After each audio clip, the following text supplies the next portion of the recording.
ভাৱদি গীতা পাঠ কৰিছোঁ। ৰাম জ্ঞান সিদ্ধি লাভ পাৱে পৰম পদক প্ৰকৃতি স্মৰ্ক বুলি জানিবা গীতাক সমস্ত ক্ষমে গীতায়দ পাঠ কৰে গুণদানৰ ফল সিটো তথাপিও ধৰে তিনি ভাগ পাঠকেই যোগ ফল পায় গংগা স্নান ফলত লোভে পাতে ভাগ ছয় ৰামাধ্য দুয়ো গীতা যদি নিতে পাঠ কৰে ইতে ইন্দ্ৰ লোকে বাস কৰে সেই সাধু নৰে নিতেই আধ্যা পাঠ কৰে ভক্তি ভাৱে সংসাৰ তৰিয়া সুখী ৰুদ লোক পাৱে অৰ্ধবক আধা পাঠ গীতাক শতক মুহূৰ্তাৰ বাস কৰি স্বৰ্গ সূৰ্যৰ লোকক ৰাম যদি শ্লোক পাঠ কৰে 10 5 7 4 3 1 অধ্যায় আদি পাত্ৰ মাত্ৰ ৰামচন্দ্ৰ লোকে ব্যাস হয় যুক্ত বছৰ সংসাৰত দুখ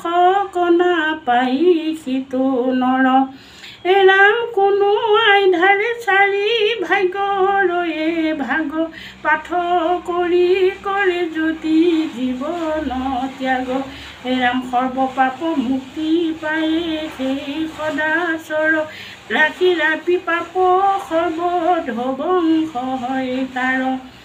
ৰাম মৃত্যু কালে গীতা সংগে থকায় থাকয় যাহাৰ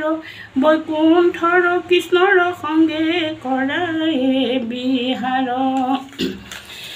ৰাম স্মৰে কিবা পাঠ কৰে মৰণ কালত অনায়াসে যাবে সিটো গোলক ধামত মৃত্যু যদি আধাই গীতা পাঠ কৰি গীতাৰ ভাষে বাহে পুণ্য নৰ জনম ধৰি মৰণ সময় মুখে গীতাৰ উচাৰে উত্তৰ গতিক লাভে কৰে সিটো নৰে ৰাম যত ধৰ্ম কৰ্ম মানে গীতাত আশ্ৰয় ইহ বনি দুখী বুলি সব লোকে কয় ৰাম প্ৰীতি শ্ৰাদ্ধে গীতা পাঠ প্ৰীতি তুষ্ট হয়